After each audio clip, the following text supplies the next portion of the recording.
And we'll start as usual with the prayers and then a little bit of time to settle the mind and get into a good motivation. Then we'll do some meditation related to something we learned about last week.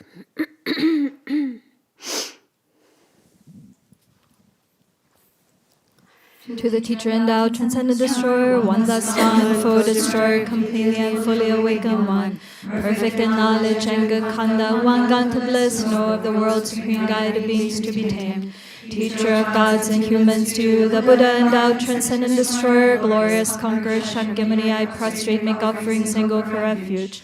When you were supreme among humans, you were born on this earth, you paced 7 strides and said, I am supreme in this world. To you who are eyes, then I bow. With pure bodies formed supremely fine, wisdom ocean like a golden mountain, fame that blazes in the 3 worlds, winner of the best supreme guide, to you I bow.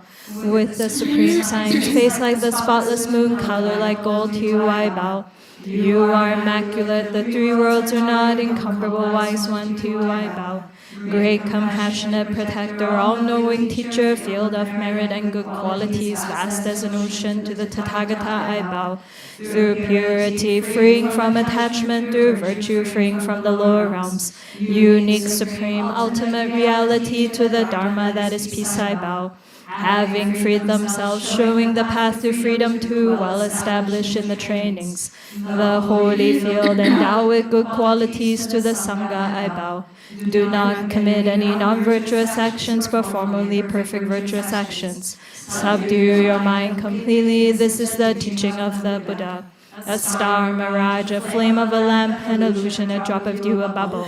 A dream, a flash of lightning, a cloud, see conditioned things as such. Through this merit may sentient beings attain the state of all-seeing, subdue the 4 faults, and be delivered from the ocean of cyclic existence, perturbed by the waves of aging, sickness, and death. This ground anointed with perfume, flowers strewn, Mount Meru, 4 lands, sun and moon, imagined as a Buddha land and offered to you, may all beings enjoy this pure land. Venerable holy gurus, in the space of your truth body, from billowing clouds of your wisdom and love, let fall the rain of the profound and extensive Dharma, in whatever form is suitable for subduing sentient beings. Idam Guru Ratna Mandalakam Niryatayami. I take refuge until I have awakened in the Buddhas, the Dharma, and the Sangha. By the merit I create by listening to the Dharma, I will attain Buddhahood in order to benefit all sentient beings. I take refuge until I have awakened in the Buddhas, the Dharma, and the Sangha. By the merit I create by listening to the Dharma, I will attain Buddhahood in order to benefit all sentient beings. I take refuge until I have awakened in the Buddhas, the Dharma, and the Sangha. By the merit I create by listening to the Dharma, I will attain Buddhahood in order to benefit all sentient beings.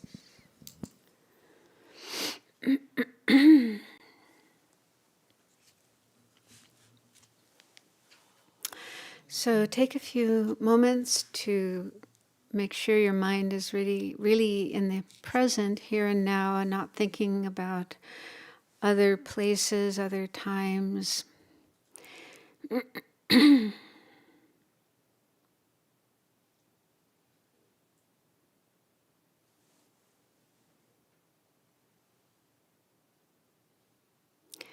And then remember the bodhicitta motivation you generated earlier today, so that your motivation, your reason for being here, participating in this class, is as beneficial as possible, both for yourself and all other beings.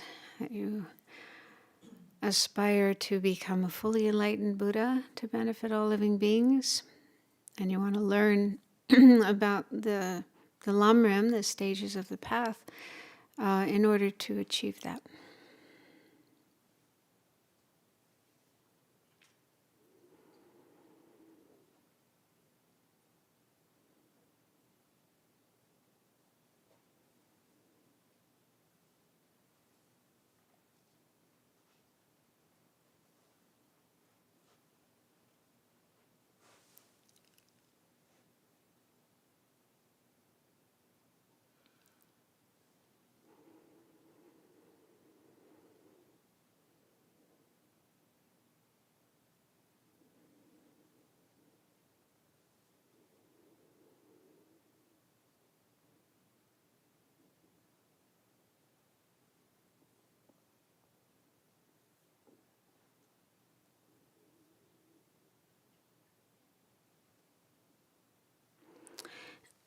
So last week we looked at the 6 powers that are part of the instructions for attaining calm abiding.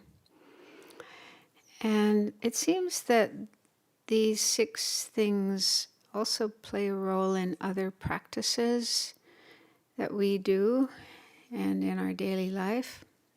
So I thought it might be helpful to to look at that, like how they work, and using the example of compassion, cultivating compassion, which is a big part of our practice.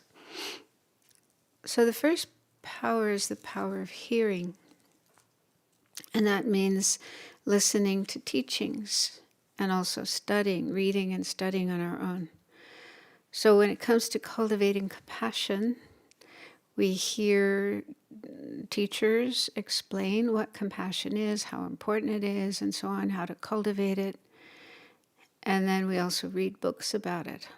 So that gets us started in our cultivation of compassion. And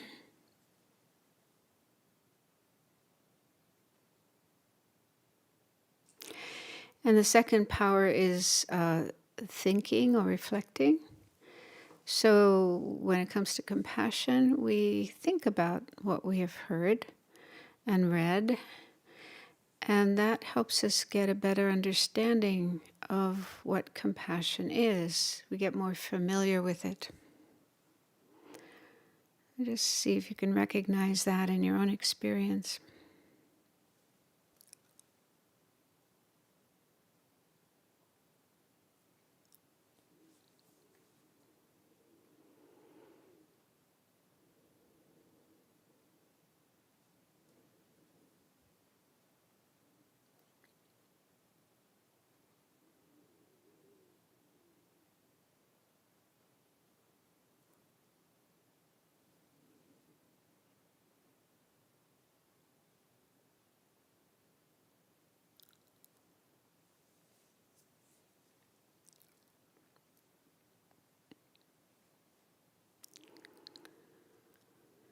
And the third power is mindfulness.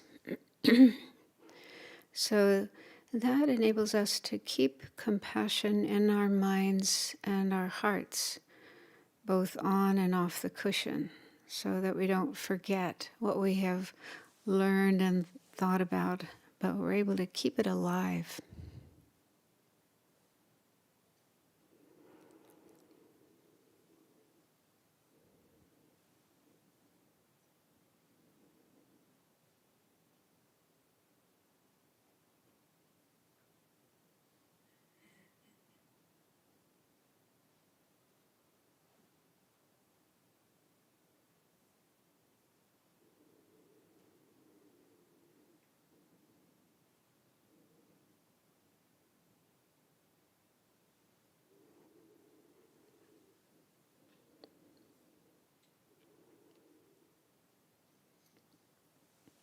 And then the fourth power is vigilance or introspective awareness.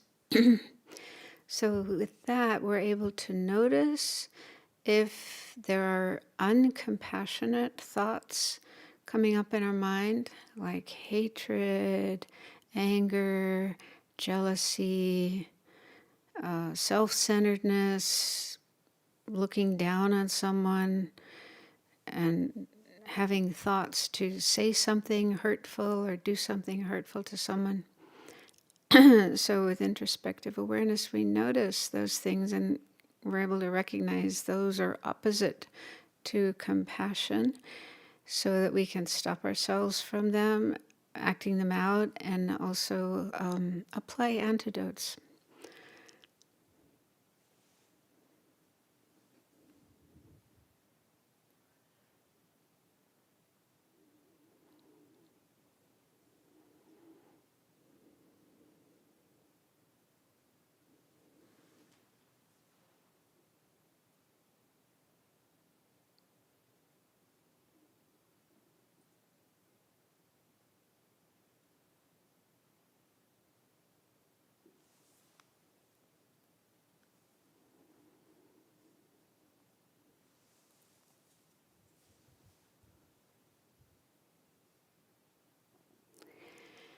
And the fifth power is joyous effort. So in time, we come to see the benefits of compassion, both for ourselves and for others, how it brings happiness and benefit right here and now, but also in a long-term sense, it's essential for cultivating bodhicitta and following the bodhisattva's path and eventually reaching enlightenment. So we get more convinced about the importance of compassion, and then we are happy to work on cultivating it and practicing it.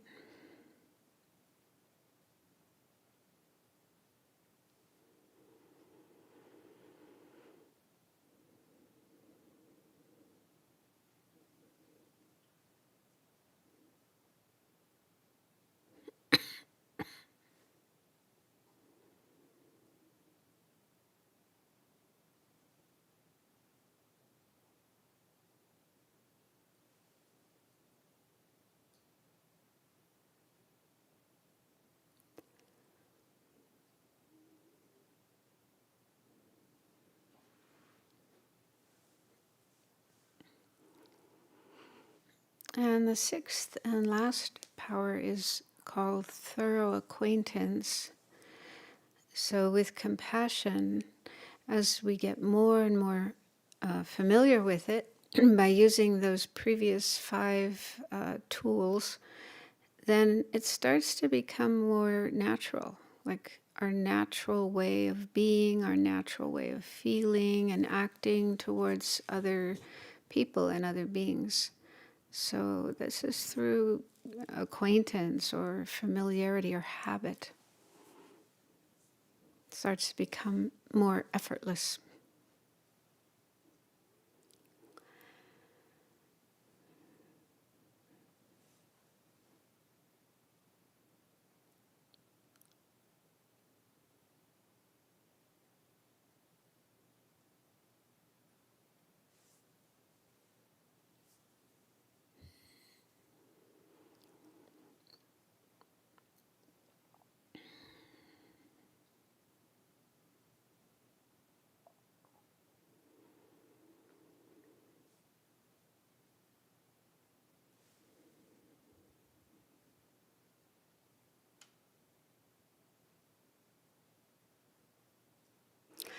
So in conclusion, if we can see how those 6 powers help in a practice like compassion, and we probably all have some first-hand experience of that, then that can help us understand how useful they are, how important they are in cultivating other practices such as shamatha, calm abiding.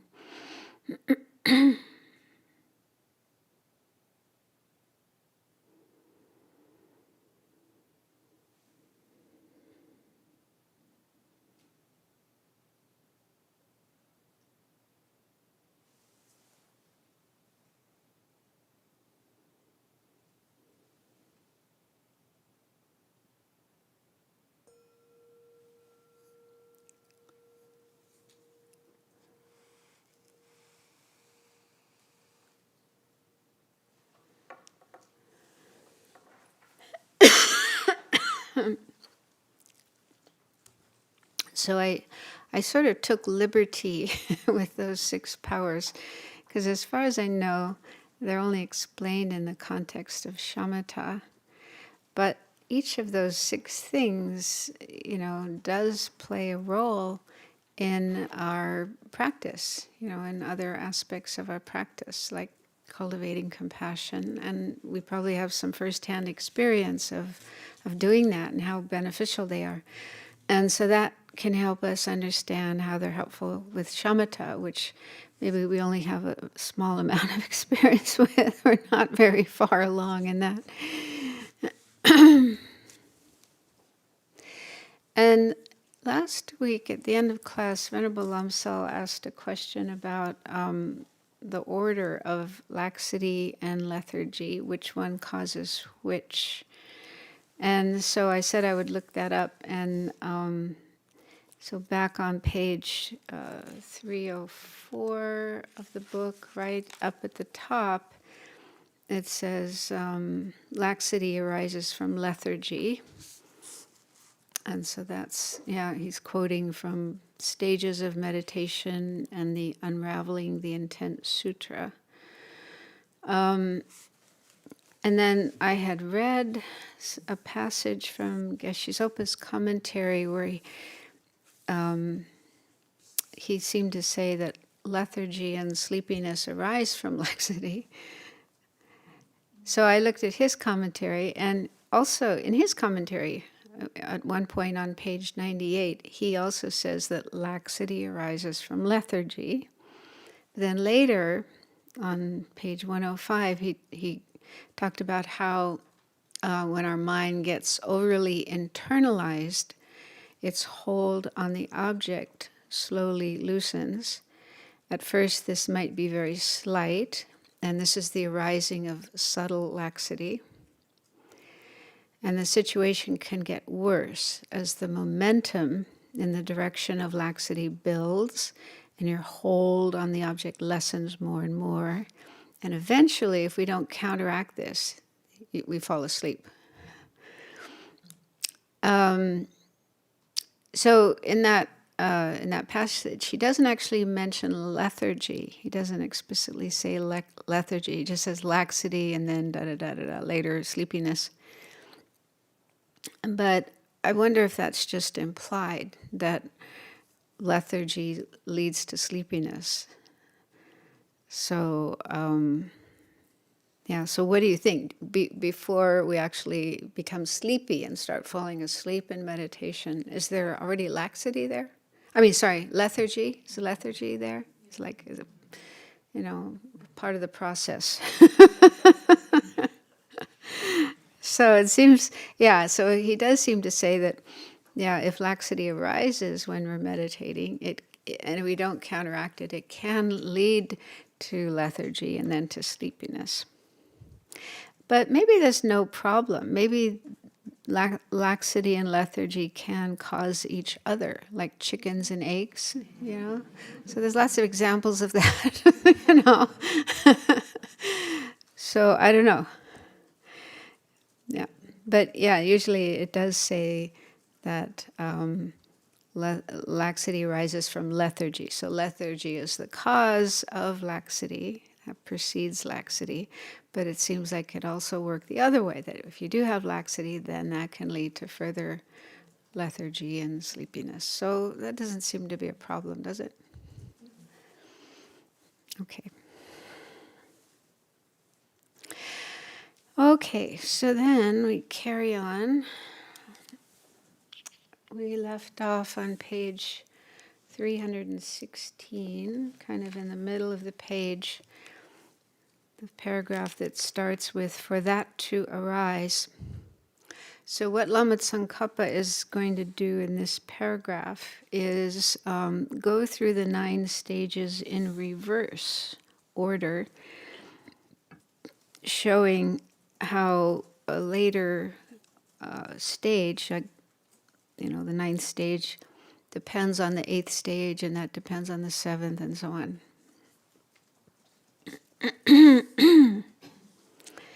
Okay, so he says, for that to arise, that referring to what he had just talked about, which is on the 9th stage, you have this sort of effortless, spontaneous flow of concentration on the object. You don't have to make any effort to counteract laxity and excitement because they just don't arise anymore.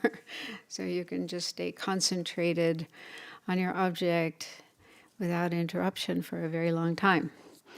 So for that to arise, first, whenever mindfulness and vigilance are each applied with effort, a long-lasting concentration that cannot be obstructed by unfavorable conditions such as laxity and excitement has to arise.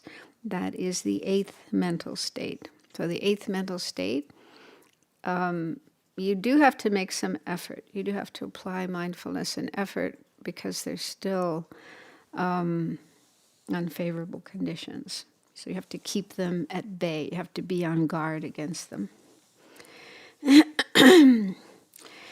And then he says that and the 9th one are the same in that conditions unfavorable to concentration, such as laxity and excitement, cannot disrupt them.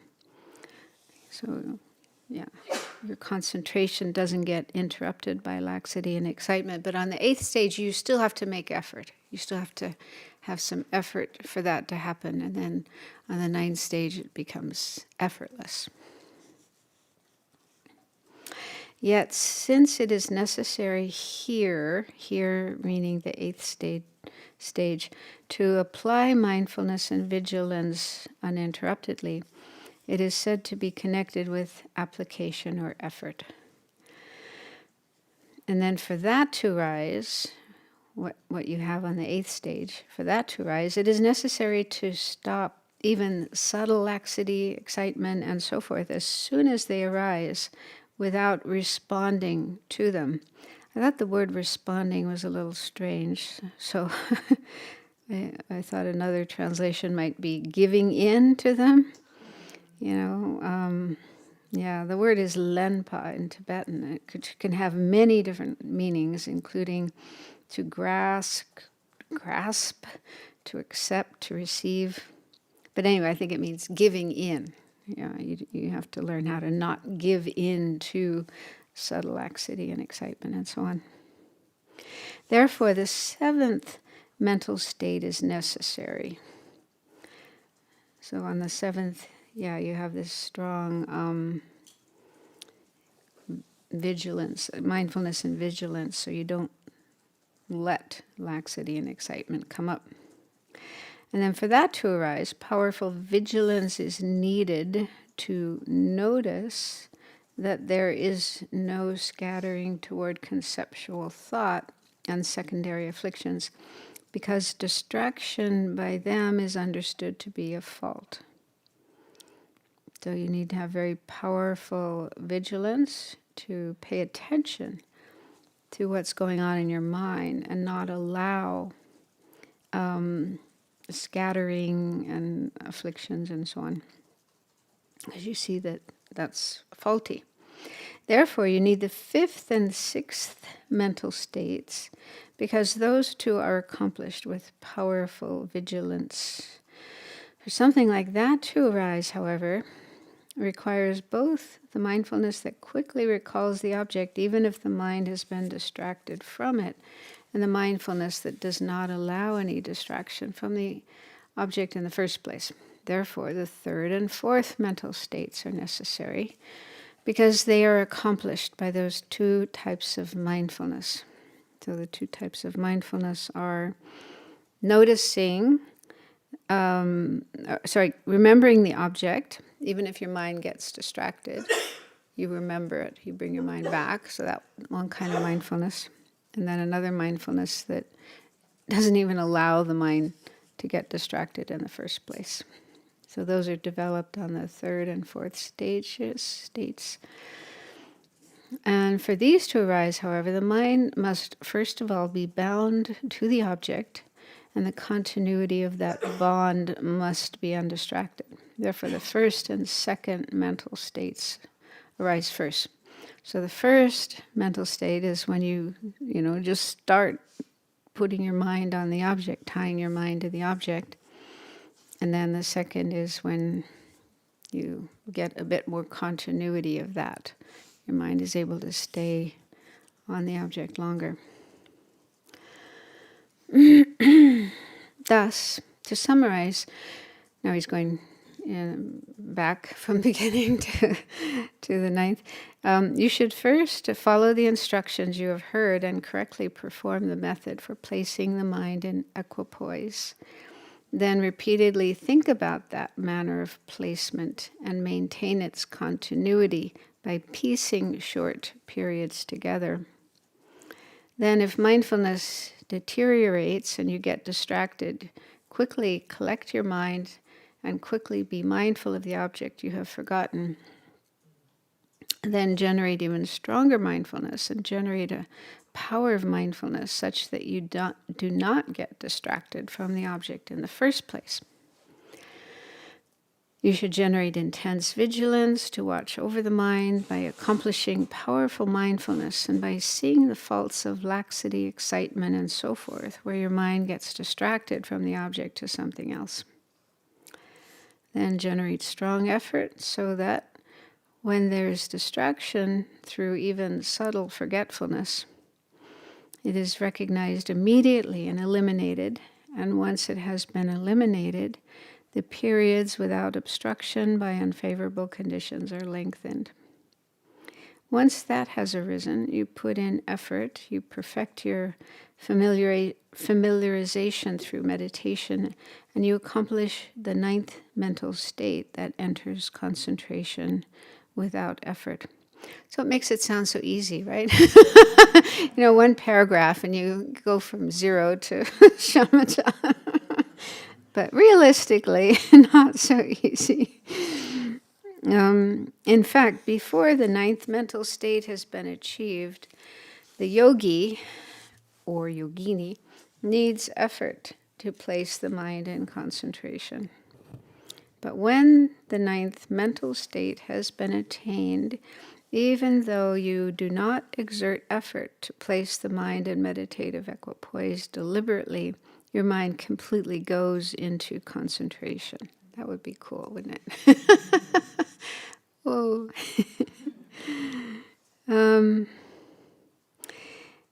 If, despite having achieved the ninth mental state, you have not achieved pliancy, you still cannot say you have achieved shamatha, let alone the achievement of special insight. This is explained below.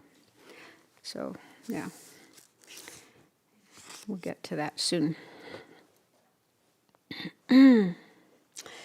Okay, so then there's this last list of things that we need in our practice, and these are called the 4 types of attention. So attention is another of the omnipresent mental factors, yila chepa, and it has the function of focusing the mind on the object.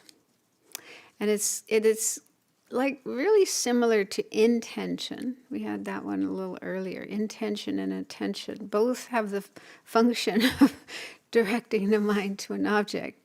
But in a text on the mental factors, it said that the difference is that intention moves the mind to general objects, and attention directs the mind to a particular object. So like, for example, if you're looking at a garden, so intention would direct your mind to the garden in general. And then when you focus on one thing, maybe you see a hummingbird, hovering around a flower. So that would be attention that is directing the mind to a specific object within that general field. I think something like that. So attention seems to be like more specific when it comes to what is directed on. So did you get the slides? So yeah, I put them up here in case someone doesn't have the book. Okay, so he starts saying, Shravaka levels, that's a text by a Sangha, explains that the 9 stages of Shamatha involve 4 types of attention. In accordance with that, it is explained that, okay, here's the 4. First, tight engagement. So somehow they're called engagement here rather than attention. But anyway, tight engagement. At the time of the first and second mental states, because the mind must be tightened with effort. So I'm going to share something later from Alan Wallace about this one, but I'll go through these 4 first. And Geshe Sopa, in his commentary, he gives an analogy. He said, your mind is as sharply focused as it is when you are walking along the edge of a cliff. You cannot relax and let your attention lapse. You must be intensely aware. Right? So we've probably had that experience, right? Walking along the edge of a cliff or, the edge of a high building. You really have to keep your mind focused and not wander. Otherwise, your life might be lost. I thought of another object, another example, like if you're holding something precious that's also breakable, like maybe an antique vase that's worth thousands of dollars. You're in an antique shop and you're holding this vase, and the price tag says $10,000 or something. So you're going to hold that very carefully. You're not going to, let it slip out of your hands. And maybe another example would be a baby, holding a baby, right? A little tiny baby, newborn baby. You really want to make sure you hold that baby carefully so it doesn't fall. But on the other hand, if you hold it too tight, if you squeeze the baby, she's going to start crying. You might even, hurt her. So the tightness needs to be balanced. But we'll get into that more later. Okay, then during the next, so tight engagement is on the first 2 stages.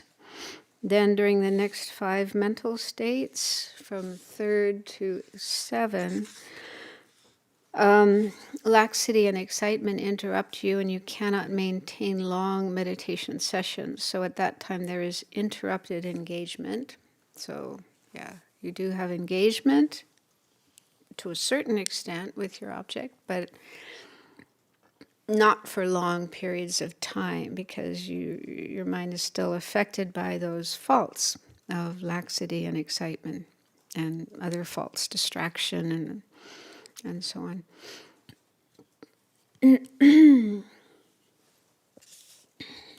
Then during the 8th mental state, laxity and excitement cannot cause interruptions. You've gotten beyond laxity and excitement. They don't interrupt you anymore. And so therefore you can thereby maintain meditation sessions for long stretches. And so there is uninterrupted engagement at that time. So there's no interruption to your concentration on your object by laxity, excitement, or other faults. And then, but you still need effort at that point. And then for the 9th mental state, there is no interruption, and it is not necessary to rely on constant effort. So you settle into the attention of engagement without effort.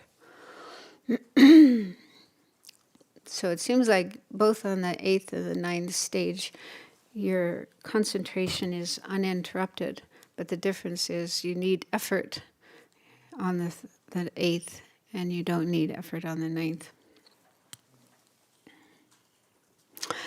Now there's a little question.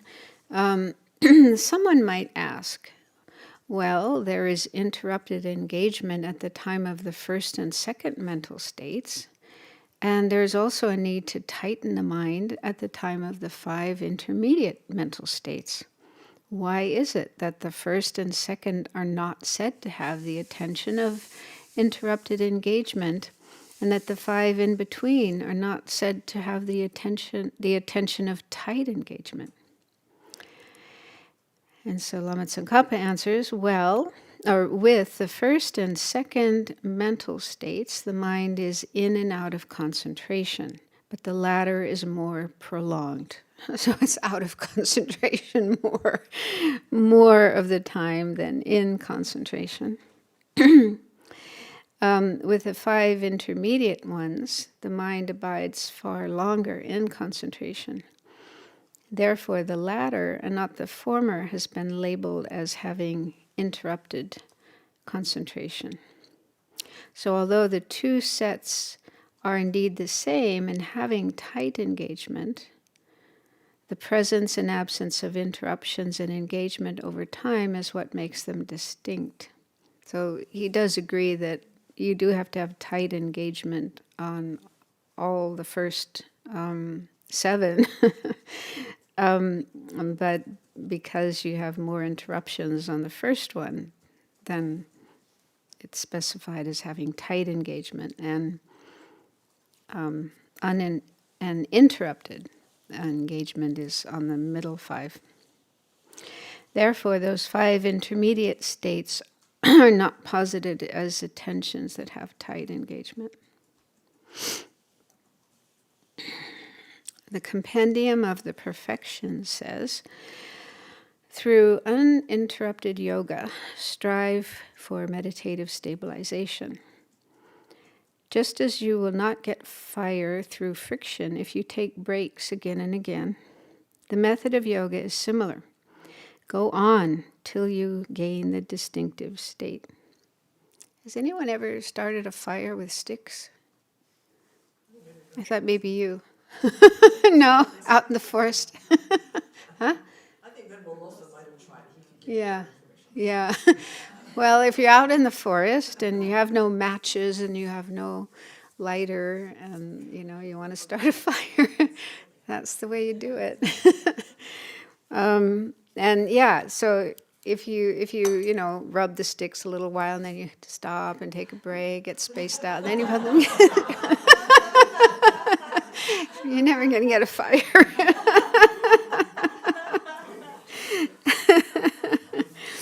Yeah, so similarly, if we want to attain shamatha, we have to keep working at it and not let our attention slack, our effort slack. So you should accomplish it in accordance with that statement. Okay, so before we go on, Alan Wallace had some experience with tight focus when he first started to practice shamatha. And I just like to read. So this is a book called The Attention Revolution. So it's about shamatha. Quite nice, with a lot of personal anecdotes and so on.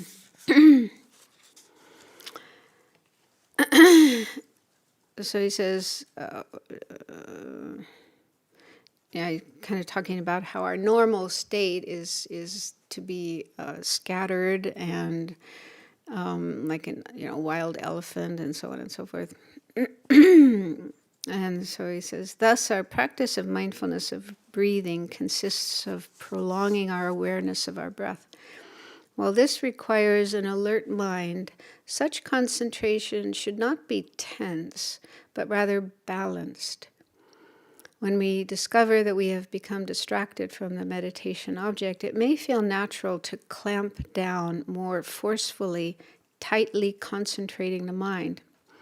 You can see this in the facial expressions of people who would try to concentrate in this way. Their lips become pursed, their eyebrows draw together, and their foreheads become furrowed with wrinkles.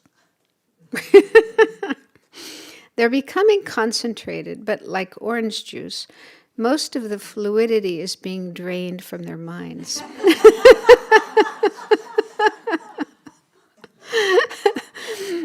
if you want to concentrate for a short time and don't mind the side effects of tension and fatigue, you can follow the above strategy.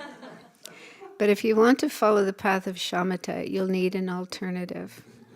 And he talks about how he learned this through his own experience. In his first extended shamatha retreat, this was probably in Dharamsala back in the 70s, he said he was filled with enthusiasm. He had this great opportunity of, being under the guidance of the Dalai Lama, not having financial worries, and he just had to put the instructions into practice. So he said, I threw myself into this training with all my might. He would get up at 3:30 in the morning and meditate many hours. He said he was enthusiastic but very uptight. The Tibetan manuals on shamatha meditation that I had studied over the years stated that the type of attention needed when one began such practice was highly focused. So that's how he's translating what's called here tight engagement. So I tried as hard as I could to keep my mind from wandering. Within a matter of weeks, devoting many hours each day to meditation, I could sustain my attention on my chosen object for up to half an hour. I was elated to be making such fast progress. As the weeks went by, however, I found myself becoming more and more fatigued. I was draining myself both physically and mentally. My joy in the practice was diminishing accordingly, and I felt my attention was not developing any further. What was wrong? I was trying too hard. The cultivation of shamatha involves balancing the mind, and that includes balancing the effort exerted in the practice with relaxation. So this may not happen to everybody, but it happened to him. And then he goes on to talk about how this could be due to a cultural difference between traditional Tibetans living in the highlands of Tibet and modern people leading fast-paced lives, their senses constantly bombarded by telephones, email, the media, and noise. Years of such existence conditioned the nervous system and mind in ways that might have been considered torture in rural Tibet. He says, living in the West, our minds are conditioned to be more high-strung and engaged in compulsive thinking than the minds of Tibetan nomads and farmers living a century ago. So when Tibetan meditation manuals advise beginners to focus their attention firmly, or tightly, as it's translated here, the instructions are aimed at a very different reader than the average city dweller in the 21st century. Before we can develop attentional stability, we first need to learn to relax.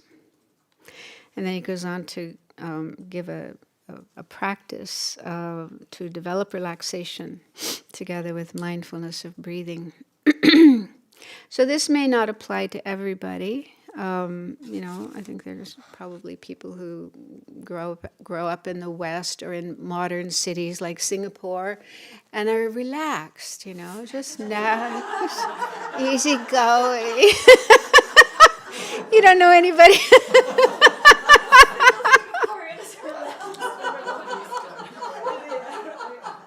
I have not met them. Other.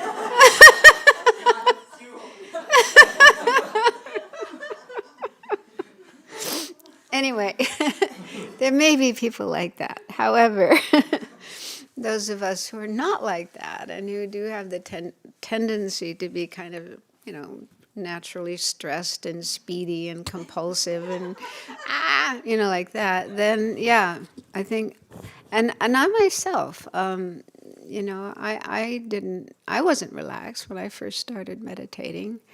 And I wasn't even in touch with my body. I was completely out of touch with my body. And so so it's at a certain point, I became interested in relaxation, and learned to practice to just like in MBSR, mindfulness-based stress reduction. In that program, they first teach people relaxation methods, just kind of going through the body mentally and relaxing. Goenka, I think also in Goenka's method of practicing mindfulness, Vipassana, I think they do the same, like going through the body and getting in touch with the body, and then if you notice stress, tension, tightness anywhere, just letting it go. So I started doing that and found that really helpful. So in my experience, I think it is important to have a relaxed state of body and mind rather than, sitting there all tensed. And you might be able to focus your mind on the object, but his experience, it leads to exhaustion, fatigue, and doesn't really help your attention to. So I just wanted to share that with regard to this expression or this term, tight focus. So be careful. And maybe think of the baby. Yes, we do want to hold the baby carefully, but not too tight, because that could lead to problems. And there's something else I'd like to share from this book.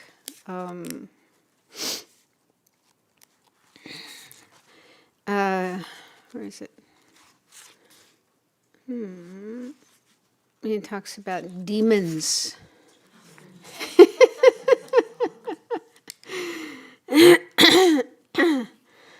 So he says, at the beginning of a one-year training held in Washington State in 1988, so that was at Cloud Mountain, there was a group retreat on Shamatha for 1 year with Gen Lamrim. Gen Lamrim was a Tibetan Lama who'd spent a lot of time in retreat and working on Shamatha. So he was there to teach and guide the participants, and Alan was there as the translator and also joining the retreat.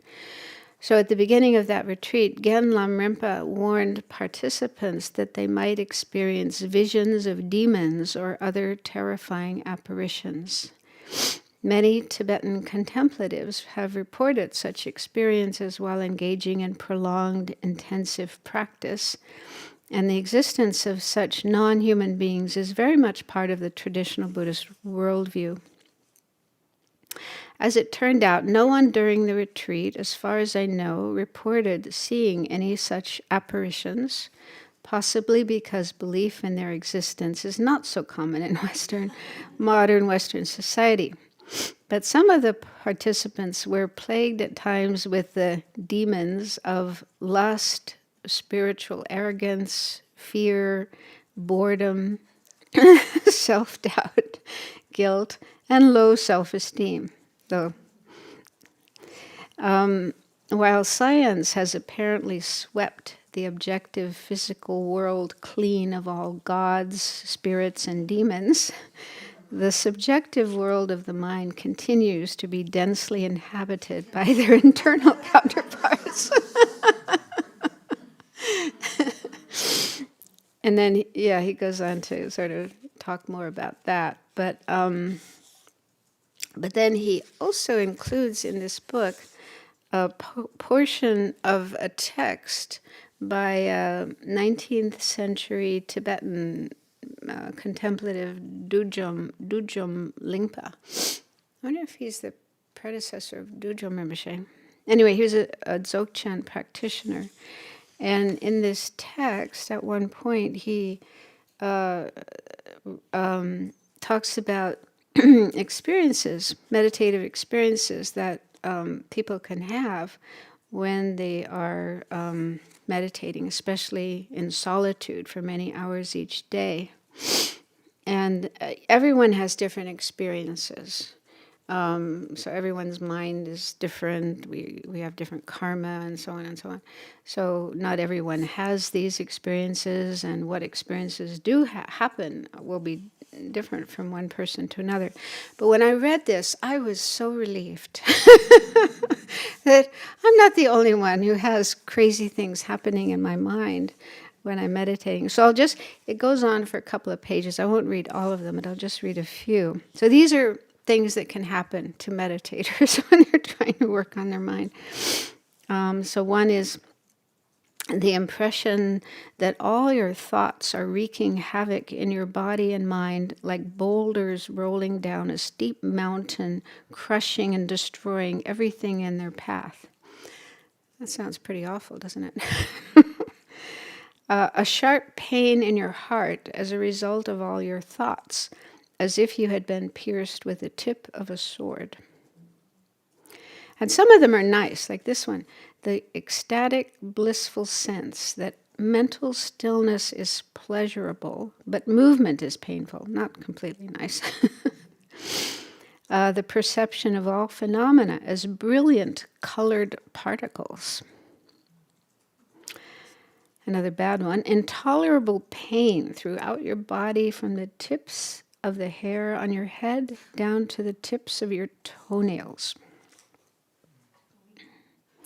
An inexplicable sense of paranoia about meeting other people, visiting their homes, or being in public places. Such unbearable misery that you think your heart will burst. So these are just samples of... And it goes on and on and on. I mean, it's like... So these are obviously things that meditators have experienced when they're in retreat. But you can, I mean, if you're all alone, out in the wilderness, and it sounds like sometimes they didn't even have a proper shelter, In Patrul Rinpoche's biography, he and some of his disciples, they would just meditate out in the open, under a tree, under a rock. And I mean, doing that here would be like unthinkable, but in Tibet, can you imagine that? I can't imagine it. But anyway, so you're in, kind of difficult circumstances, and you might be all alone, nobody else around. So then, those circumstances can certainly trigger a lot of things coming up in your mind. Oh yeah, I didn't finish. So after... So after, listing all these experiences, Alan says, while many of us would likely respond to some of those disagreeable experiences by stopping the practice or seeking medical help, Dudjom Lingpa actually called them all signs of progress. Right? So if you have these things happen in your mind, then that's not a bad thing. It's a sign of progress. It truly is progress when you recognize how cluttered and turbulent your mind is. But the deeper you venture into the inner wilderness of the mind, the more you encounter all kinds of unexpected and, at times, deeply troubling memories and impulses that manifest both psychologically and physically. So they can also affect us physically. At times, these may be so disturbing that psychological counseling or medical treatment may be necessary. Dudjom Lingpa's advice is to stay a steady course in the practice, continuing to observe whatever comes up without distraction and without grasping. So don't react. And I've heard this from other Buddhist traditions as well, like in the Theravada tradition. The advice teachers give to students when they have experiences like this is, just keep meditating. Don't react with attachment to anything pleasant or aversion, fear to anything unpleasant. Just keep going, and these things will eventually die down. He says, This is a tall order, but it is the way forward. There is no way to probe the depths of consciousness except by way of the psyche, with all its neuroses and imbalances. It should come as some solace that none of these unnerving experiences are freshly introduced into your mind by meditative practice. So this is what some people might think, yeah? Meditation is making me crazy. I should stop. Whatever comes up was already there, previously hidden by the turbulence and dullness of the mind. So, yeah, so we're just kind of, I mean, if you think about it, we've had countless lifetimes before this one, and we've done all kinds of things and had all kinds of things happen to us, and those, there's imprints of those experiences left in our mind.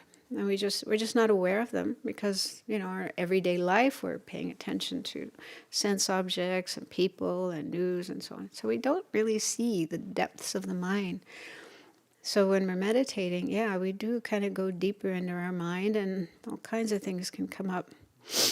But yeah, just remember the nature of the mind. It's clear and knowing, and all those imprints, all those experiences are adventitious, temporary, and permanent. They're not there forever. They're not going to be there forever. We can purify them, become free of them.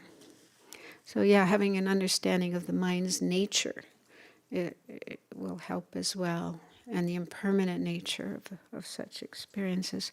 So I didn't share that to scare anybody, but like I said, for myself, I found it really helpful to read that and just know that I'm not alone. I haven't had such dramatic experiences as that, but I get depressed, and yeah, some really negative, unpleasant things can come up. And I once read in one of Pema Chodron's books, or an article or something by her, where she said that whenever she does retreat, she gets depressed.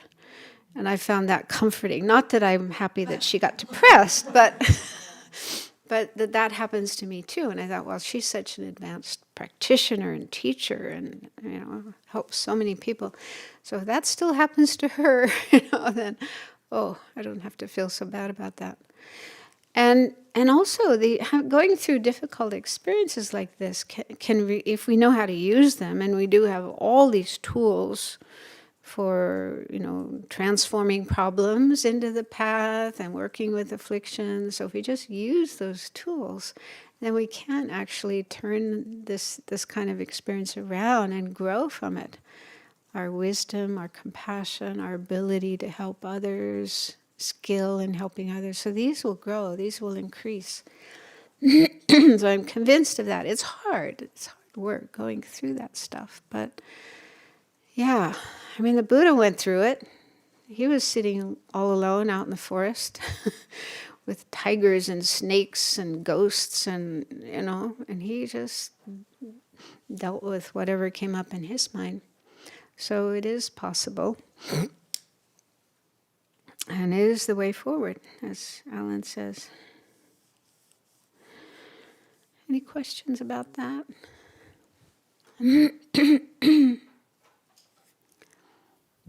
I heard from two different persons who did many years of retreat doing shamatha, that they went through difficulties like that, some manifestations that were quite scary. And they both say the same thing, that having strong refuge was very helpful. So being familiar with emptiness and the illusory nature of those phenomena was very useful, but especially having strong refuge, strong confidence in the Buddha, the Dharma, and the Sangha, especially the Dharma, that this path works. And that really got them through those kind of scary parts. But they were both like telling those stories, being very happy and smiling and peaceful when telling these stories. So it didn't seem to be dramatic. It was just like they got through and they learned a lot, actually. Yeah, but maybe while they were happening, they weren't so happy and smiling.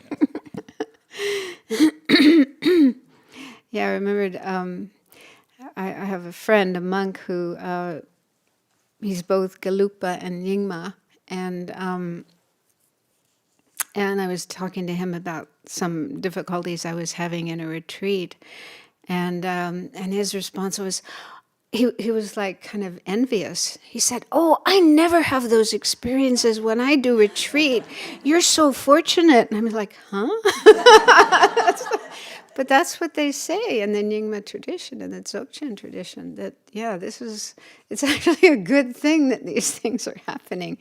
I guess it's like purging our mind of things that need to get out.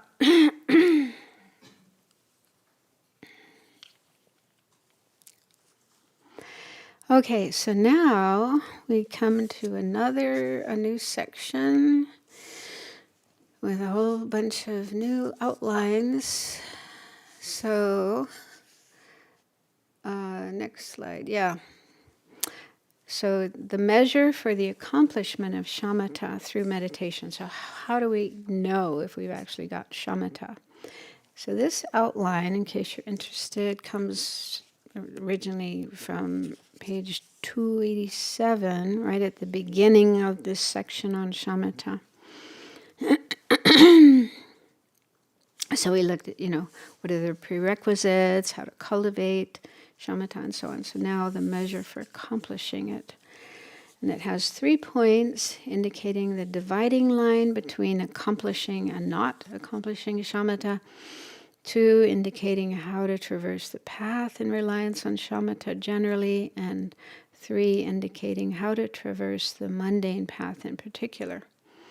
So the first, indicating the dividing line between accomplishing and not accomplishing shamatha, has 2 points. First, the main topic, and second, the signs of possessing attention and an elimination of doubts. So first, the main topic. This has 2 points. Indicating whether shamatha has been achieved based on whether pliancy has been completely achieved, and 2, the way shamatha is accomplished once pliancy has been achieved. So indicating whether shamatha has been achieved based on whether pliancy has been completely achieved. Okay, has shamatha been achieved when you can maintain the 9th mental state free from subtle laxity and excitement throughout prolonged meditation sessions, as explained above, and when you attain concentration that operates spontaneously, independent of the effort of continuously applying mindfulness and vigilance. When this concentration has been achieved, there is a twofold division based on whether pliancy has been achieved. So the twofold division is, you can have that concentration, but have you achieved pliancy or not achieved pliancy? So if pliancy has not been achieved, it is a similitude of shamatha rather than actual shamatha. So I guess this is important to point out, because there are people who get to the 9th state, and I mean, maybe hard to imagine your concentration could get any better. You can sit for a long period of time and just stay on the object and not get distracted or sleepy or anything. So, and yeah, it must be very blissful and peaceful, and you don't have thoughts coming up. So easy to think that's shamatha.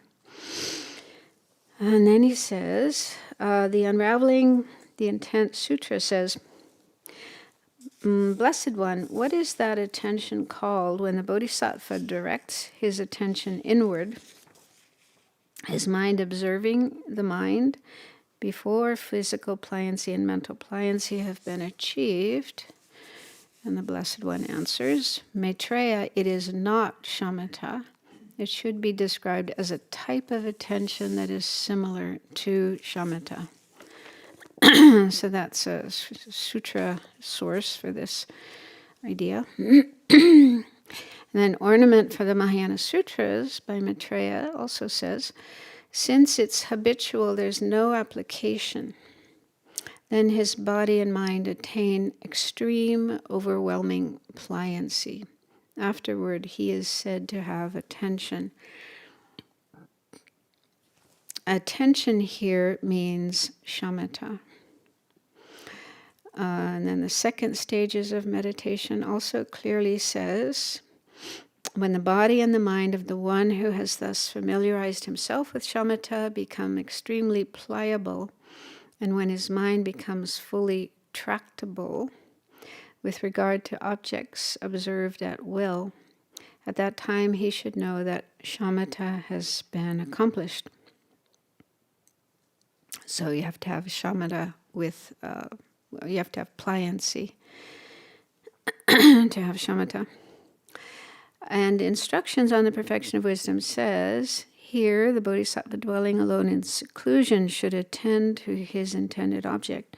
He should eliminate his mental conversation and attend many times to the mind itself as it appears. Until physical and mental pliancy arise, it is a mental attention that approximates shamatha. After they have arisen, it is shamatha. So he's giving all these quotations from sutras and Indian commentaries to back what he's saying. Now, which realm does concentration fall within before pliancy is attained? It falls within the desire realm. As you probably know, shamatha, when you actually have shamatha, that mind doesn't belong to the desire realm. It's the form realm. So it's another realm. Your body, your physical body is desire realm body.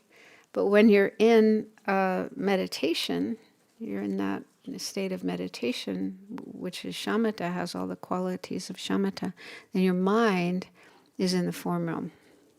That doesn't mean your mind is always in the form realm, but only when you're meditating with shamatha.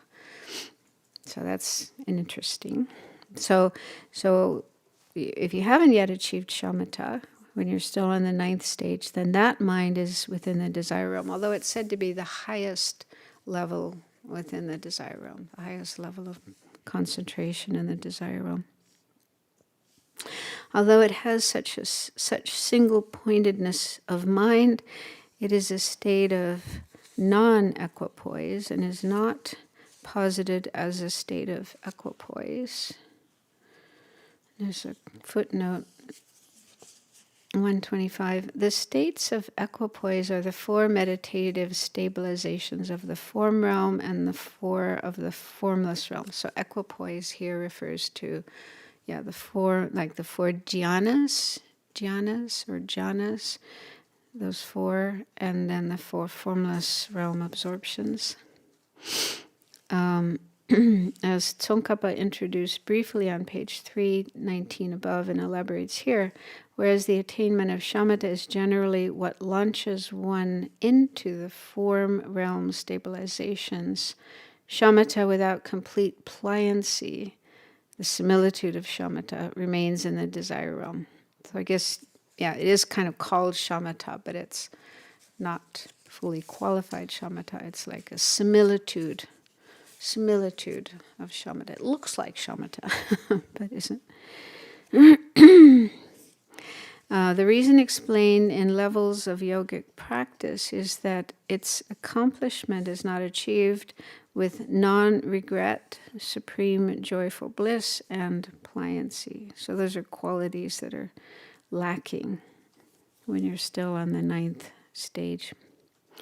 Thus, before pliancy is attained, there is a concentration that does not rely on constant mindfulness, in which the mind goes into non-conceptuality of its own accord, and that appears as though it could be combined with any physical activity, traveling, walking, lying, and sitting. This concentration is called single-pointed mind of the desire realm, and it is not actual shamatha.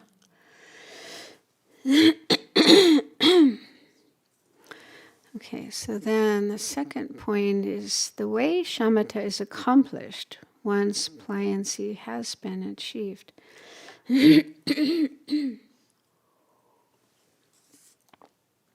How then is pliancy achieved? So pliancy is a mental factor. It's one of the 11 virtuous mental factors. And it's going to be defined here. How then is pliancy achieved? And once it is achieved, how does one proceed to shamatha? So even just having pliancy doesn't mean immediately you have shamatha. There's a kind of process. You probably remember from volume 4, but it's a little complicated, so it doesn't hurt to go through it again. This is what the Compendium of Abhidharma says with respect to pliancy. What is pliancy? It is the suppleness of the body and the mind from having cut the continuity of negative physical and mental tendencies. Sometimes they're called dysfunctional tendencies, dysfunctional tendencies of body and mind. Its function is to eliminate all obstructions. I wondered about that. I mean, it probably doesn't mean all the obstructions to omniscience, but maybe other kinds of obstructions. But we definitely do need pliancy and shamatha to be able to eventually eliminate all the obstructions, but it's mainly wisdom that eliminates that. Negative physical and mental tendencies mean that the body and the mind are unfit to be employed for any virtuous activity at will. So we just can't get our body or our mind to do as much virtue as we could be doing. The antidote, physical and mental pliancy, is a consummate suppleness of body and mind for virtuous activities owing to a freedom from negative physical and mental tendencies. Physical pliancy is the lightness that comes from being free from physical intractability, such as a sense of heaviness and so on, while trying to eliminate afflictions, which are negative physical tendencies included in the affliction category, and which prevent the joy of eliminating afflictions. Do you take joy in eliminating afflictions? Sometimes there's resistance, but this is actually physical resistance to doing such things. I mean, what comes to my mind is, the heaviness you might feel when you're lying in bed in the morning and the alarm goes off. Maybe your mind thinks, I really should get up and do some more virtuous activities and but it's so nice to just lie here. It's so comfortable and warm. I'm sure we all have experience of that.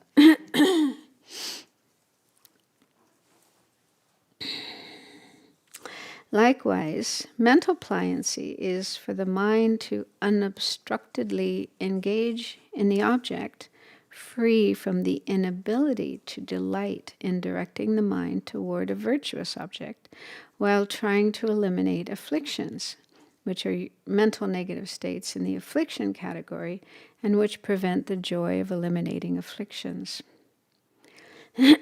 So, maybe you can think of how, we start off our session by directing our mind to an object, a virtuous object, to cultivate concentration and or other practices we're doing. And maybe in the beginning we're, excited to do that, happy to do that, but, before long our mind is directed to something else, thinking about other things rather than that virtuous object. So, and this is due to negative mental tendencies. In accordance with that, Master Stiramati says, in this regard, suppleness of the body is the source of buoyancy and lightness in physical activities. Suppleness of the mind, which arises when engaging in pure attention, is a different quality a mental factor that is the cause of the mind becoming fresh and happy. When you are endowed with it, you engage in the object with no resistance, which is why it is called suppleness of the mind. In brief, if pliancy is attained, the body and mind become easy to use after having reversed the intractability of the body and mind, in which a sense of resistance makes it difficult to engage, like having to do unpleasant work. Yeah, so maybe sometimes we feel joyful to do Dharma activities, but other times there's this resistance, and it's like someone asks you to clean the toilet or, take out the garbage or something you don't really want to do. Shravaka Levels says that such perfectly complete suppleness of the body and the mind arises in small portions from right when you first obtain concentration, and it increases from there, eventually becoming pliancy and single-pointed shamatha. So they do say that, we do start to have little glimpses, little tastes of this kind of lightness, suppleness of the body and the mind when we have concentration. So I think even, just a short period of concentration on an object, you can start feeling this. But then it becomes full-blown after the 9th stage. So in the beginning, it is subtle and therefore hard to recognize at first, but later on it becomes easy to recognize. So I think I made a slide with the steps of the next slide. Yeah, so it seems like there's these different stages that occur. I hope I got it right here, but we'll see.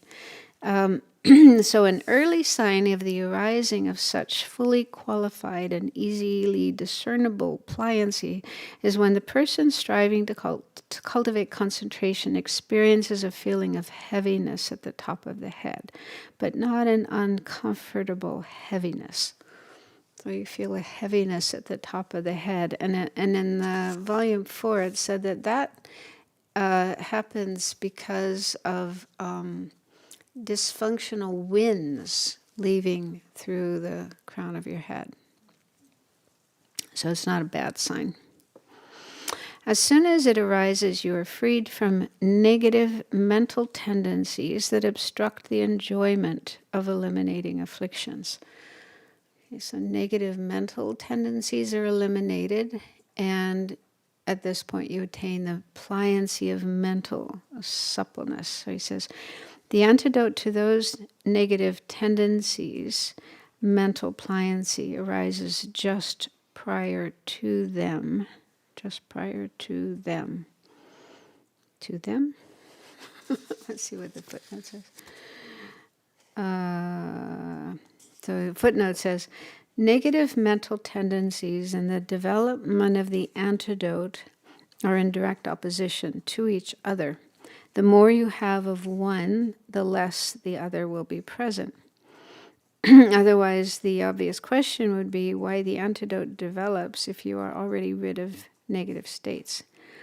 The relationship should rather be understood in these terms. At the point where the negative mental states have come to an end, the antidote is fully developed. According to Geshe Thupten Zopa, they are like hot and cold. One comes as the other goes away. So as the negative mental tendencies go away, you have this mental pliancy. Shravaka Levels says, an early sign that coarse single-pointedness of mind, which is easy to discern, as well as mental and physical pliancy will soon arise, is a heavy feeling at the top of the head. This symptom is not harmful. As soon as it arises, one eliminates any negative mental tendencies within the affliction category that obstruct the enjoyment of eliminating them, and their antidotes, mental suppleness and mental pliancy, arise. So that's what comes first, is mental pliancy.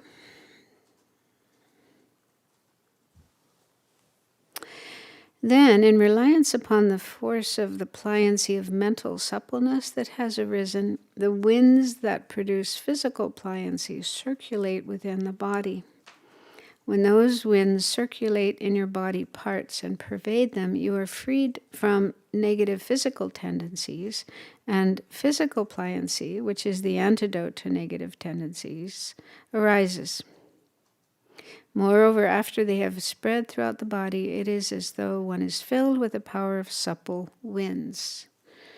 So after mental pliancy, then that causes these winds that produce physical pliancy to circulate in the body, and you become free of physical tendencies.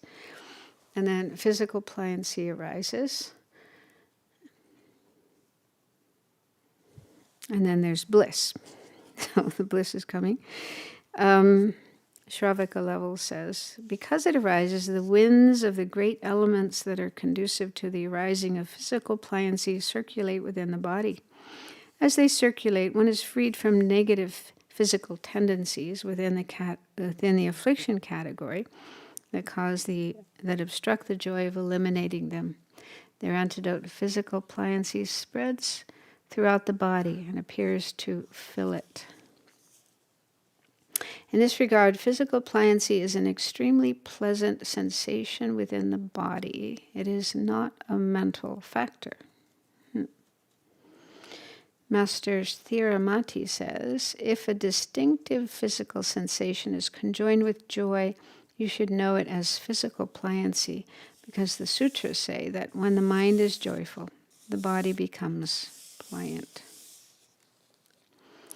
Thus, when physical pliancy first arises through the power of the winds, a great experience of bliss arises within the body. In reliance upon that, a very exquisite experience of joyful bliss is also produced in the mind. So you have first bliss of physical pliancy, and that leads to the bliss of mental pliancy.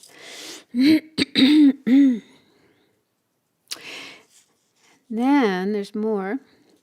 After that, the power of that initial pliancy gradually diminishes. In fact, it is not that pliancy has been exhausted and goes away. Rather, that coarse pliancy agitates the mind excessively, so it's too much. And it's coarse. So when it neutralizes, an unshakable pliancy that is delicate like a shadow and compatible with concentration arises. When the joy has disappeared, the mind remains firmly on its object and achieves shamatha, free from the restlessness of agitation caused by great joy. So that's the point where you attain shamatha. So, yeah, that initial pliancy has to subside first. And I was reading somewhere, I don't know if maybe it was in volume 4 or somewhere else, that this could actually take days or weeks to get through these, to get to the point of actual shamatha. Does someone remember in volume 4? It's not like instant, but it could take time. Just finish this page. So Shravaka level says, when that first arises, the mind is joyful, greatly at ease, focused on supreme happiness, and appears manifestly endowed with joy. Then, gradually, all the power of the initial pliancy turns extremely subtle, and the body gains a shadow-like pliancy. Any mental joy is eliminated, and through shamatha, the mind engages in the object in a way that is completely firm and utterly peaceful. It sounds funny to say any mental joy is eliminated, but I think that means joy that's like this kind of excited, it's a bit too much. Mind isn't very calm and peaceful, but you're still happy, you still have bliss. Shravaka levels explains that if that happens, then through attaining the attention and shamatha included in the preliminary stage of the first meditative stabilization, one attains the lowest type of attention of the stage of meditative equipoise. So I can't explain this. I can't answer any questions about this because it's not my experience. So let's go on. No, I'm joking. But yeah, this is what they say. This is what the experts say in the books. And yeah, somewhere the Dalai Lama, maybe it was in Volume 4, the Dalai Lama said he spoke with one Geshe, somebody who had studied a lot and then engaged in shamatha practice, and he could describe from his own first-hand experience what it's like. So, yeah, that's that. We do have a few minutes if you want to ask a question, but not about this. It's far away from me. It's like Pluto.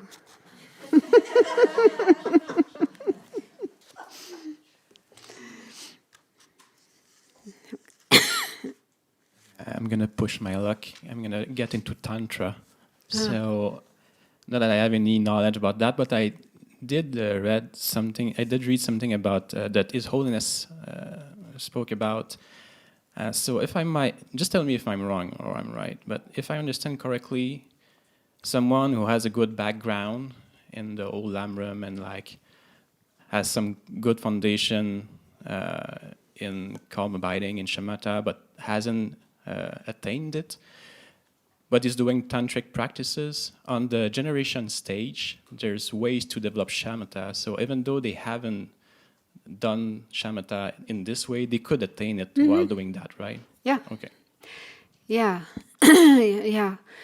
I mean, it says you still have to follow these same instructions. You still have to develop the 6 powers and the 4, So the instructions on how to cultivate shamatha are the same in Tantra, but the difference is the object that you use. So instead of using like an image of the Buddha out there or the breath, you're using either, self-generation as the deity, the whole mandala, or they say you can also use some aspect, like a seed, a seed syllable, but it's part of the tantric sadhana that you do it. So within the sadhana, then there's a part, like in Yungne practice, Chenrezig practice,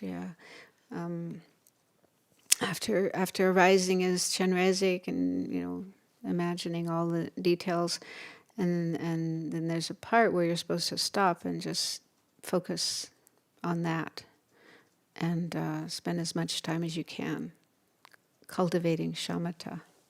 So that's how it's done in Tantra. Yeah, so you don't have to have developed shamatha before.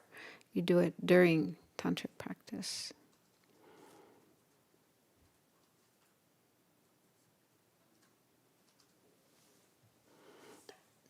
But I'm not there either.